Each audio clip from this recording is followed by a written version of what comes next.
It doesn't matter how many times you try to cut corners or find a quick fix. You got to be in it for the long haul and show up consistently in order to get results.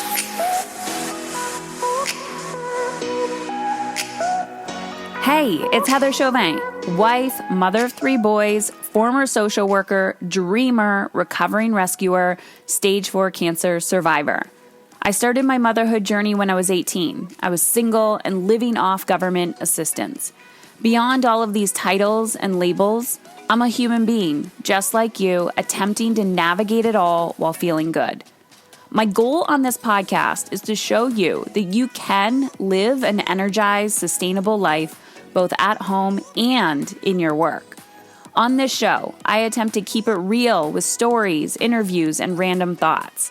This is not a business or career podcast, and it's not a parenting podcast. It's both and so much more. You will laugh, you will cry, and maybe even get a little frustrated with the truth you've been hiding from yourself. I believe all human behavior is a language, whether it's through your child's behavior, your health, or a relationship. And when we learn to listen instead of react, we begin to understand what it truly means to feel alive and in control. If you haven't already, go grab a copy of my book, Dying to Be a Good Mother. You can purchase it wherever books are sold online. And if you're interested in how to integrate this work into your life and get quicker results, you can learn more about my mastery and mastery business coaching experiences at heatherchauvin.com/work with me. Heather Chauvin, CHAUVIN.com/work with me. And you have a personal question or a topic you'd like me to answer on this podcast, then text me 313-710-5199.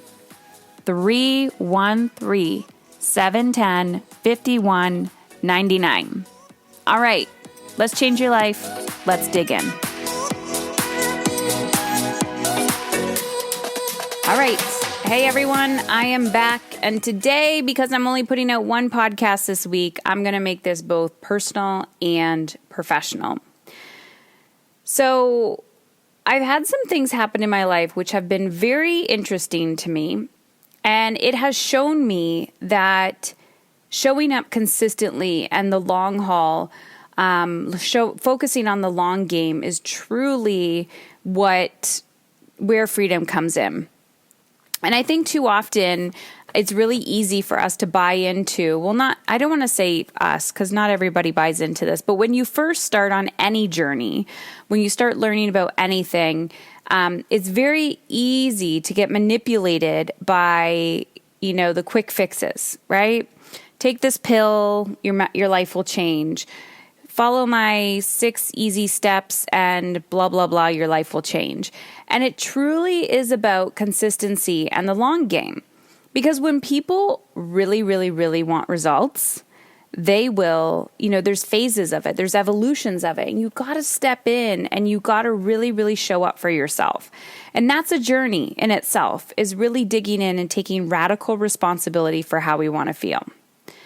So 2 things happened this week. And the first thing that happened was, actually multiple things have happened, but there was 2 significant things that happened that really showed me that by being the person that I want to be, it is changing my children and it's changing the people around me. And I know that this happens all the time, but there was 2 significant moments or events that happened. One with my teenage son, who's 16, Logan, and one with my mother.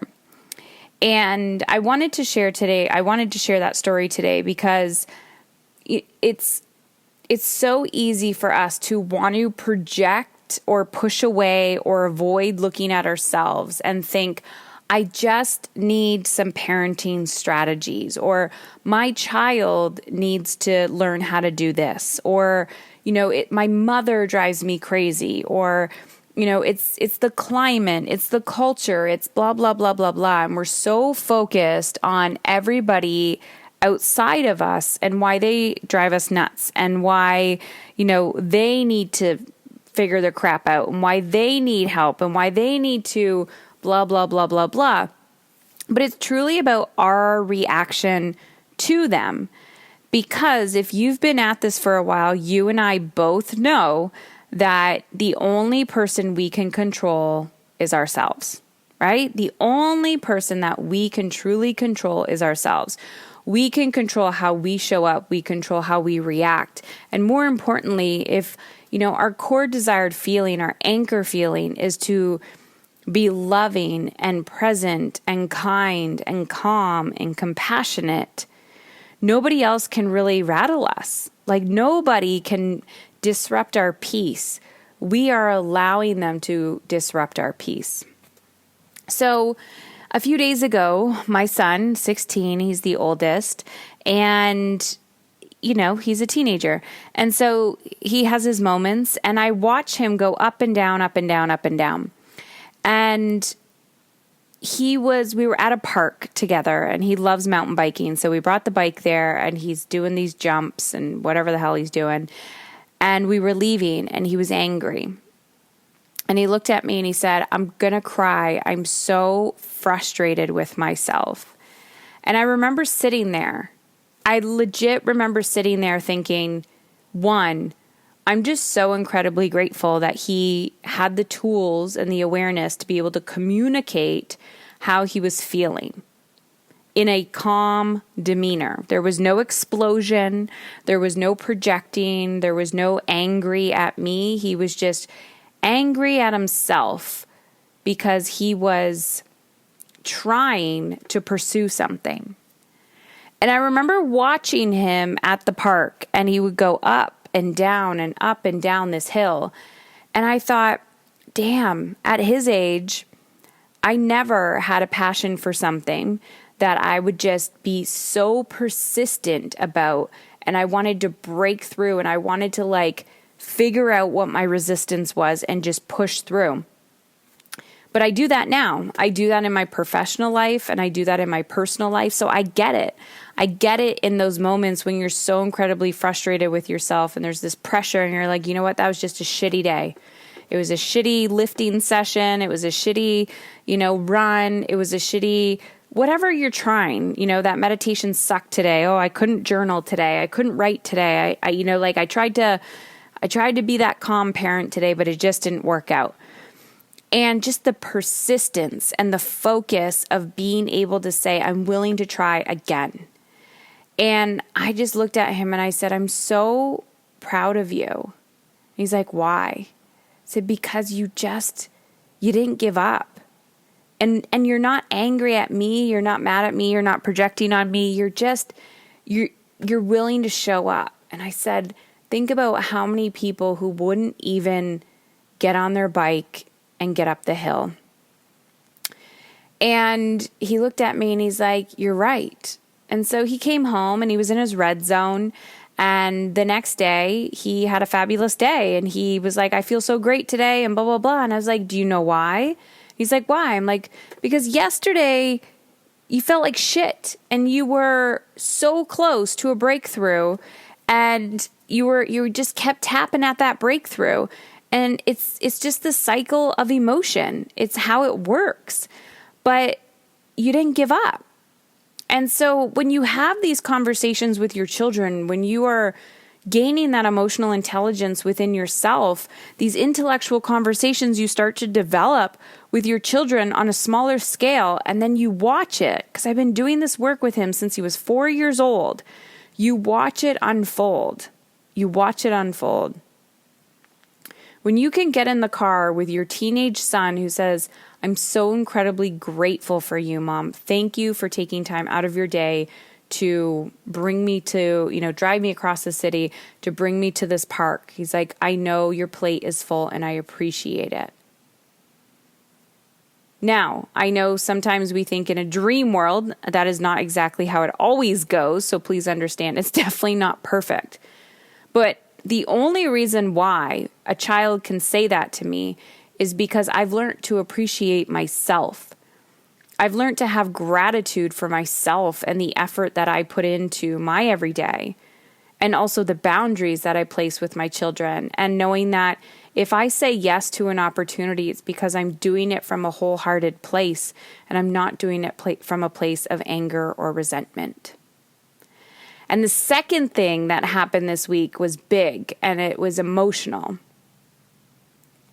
And for those of you who have been following me for a while, you may know that my mother lives with us, and my mom and I have always had a very difficult relationship growing up.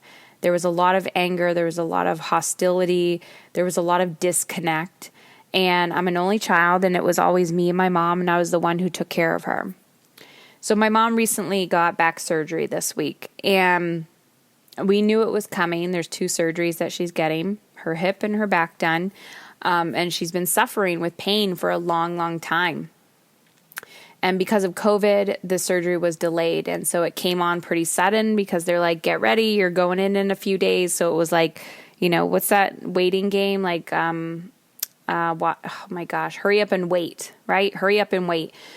It was the hurry up and wait game. And watching my mother suffer in pain was so incredibly painful. But more importantly, watching my mother advocate for her health was empowering.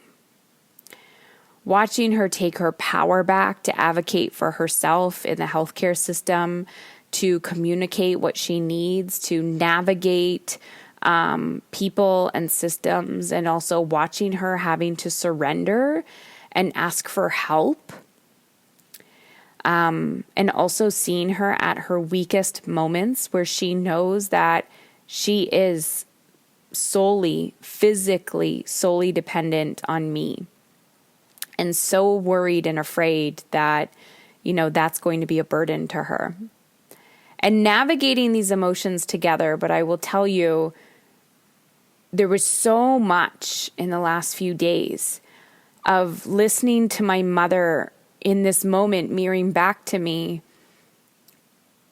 how I was dependent on my mother when I was going through chemo. And I remember my mom saying to me, actually about a month ago or so, I said, have you listened to my book yet? Because she hasn't been able to listen to my book because it's very painful. And I know even part of that process is going to be healing for her. So every day she would go on her bike ride and she would listen a little bit to the audiobook on Audibles, because it is on Audibles, so you can go check it out, Dying to Be a Good Mother. And, she would have to stop it because it would get to parts, and she's like, I can't listen to this because I was talking about my diagnosis or, vulnerable moments. But there were times when I would call my mother when I was doing chemo at the hospital, and I would cry. And I'm like, I'm ready to give up. Like, I'm okay if I die. Because I'm in so much pain. I'm in so much physical bone pain. And if you've ever had bone pain, you know that it doesn't matter how many painkillers you get. That's a pain that nothing can numb. Food can't numb it. Sleep can't numb it. Painkillers can't numb it. It's a debilitating pain that it just gets you to your core. And so she's in the similar type of pain. And so she's talking to me, and instead of feeling sorry for her and wanting to rescue her, which is what I've wanted to do my whole life, I was like, you got this. I said, you know what you need to do. I said, this pain is all consuming, but you get to choose. Are you going to allow the pain to consume you, or are you going to rise above it? And she said, I know. I remember when you used to call me and you wanted to give up. And I said, yeah, you don't get that option. And I just remember holding this space for my mother while she was crying on the phone. And she's like, I'm going to be okay. I'm going to be okay. And I kept saying to her, you have no other option but to be okay. And observing both of my children, but my mother, because, when you see your parents in pain, I don't know about you, but for me, it's like feeling one of your children are in pain, those that you love that are really, really close to you. And so watching and holding space for those that you really care about But it's not about wanting to rescue them or save them. It's about watching your influence on people that are close to you just by doing the work. Because my mother would have never, I wouldn't say had the strength, but just by living with us and, watching, she watches me. She watches how I live my life. She watches how I communicate. She watches how I cope. She's watched how I've navigated really, really sticky situations. And she's watched how I have had to heal over the years. I used to be a very, very angry person, and how I can hold space for her now when she used to trigger the shit out of me. And it's allowed us to be closer, right? Before I would have been like, oh my God, she's playing the victim, blah, blah, blah. And I'm like, I'm playing the victim. I'm playing the victim of my mother. I'm playing the victim that she did something to me when she did nothing to me. It's my responsibility to be responsible for how I want to feel. So this week, although it was big, it was emotional, and I'm ready for the weekend, it was a huge aha moment and a reminder for me that the work does work. That, the reason why this podcast is called Mama's in Control is because so badly we want to control the external. We want to control people. We want to control their reactions. We want to control how they live their life. We want to control, the grades that they get in school. We want to control the clothes that they wear. We want to control, the color of their walls and what their everything. For crying in the mud. We're so damn controlling. We want to control what they think and how they feel. But when we begin to take back control of all of those things within ourselves, this is how we have influence on other lives. This is how we have influence on other lives. So that is my little sermon for you this week. That you do have choice and you do have control, and the power of influence is a beautiful thing. And I tell my clients all the time, listen, your partner might be triggered when you start this work. Your child might be triggered when you start this work. But when you hold space and you stay consistent and steady with your persistence to pursue, you will watch that person transform just by being in your energy. So if you can't start for you, if you can't take that next step for you, take it for the person that you want to influence.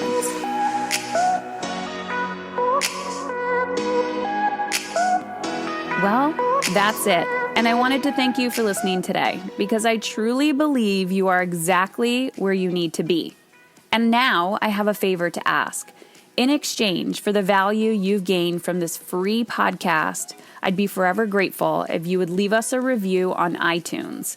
Share the show with at least one woman in your life who you feel would benefit, and or take a screenshot and share it on social media. And always feel free to tag me at Heather Chauvin. The world does not benefit from your guilt and fatigue.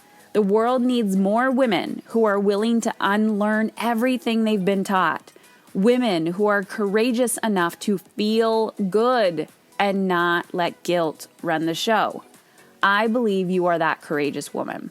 To see if my community and coaching is the right fit for you and your big vision, the relationships you desire, the money, time, energy that you know deep down you are capable of creating, then head on over to heatherchauvin.com/work with me. That's Heather Chauvin, CHAUVIN.com/work with me, and take the next step in the right direction. Taking a stand for how you feel means you are taking a stand for how your children show up as adults. And if you have a personal question or topic you'd like me to answer on the podcast, text me 313-710-5199. 313-710-5199. You are so worthy of feeling good.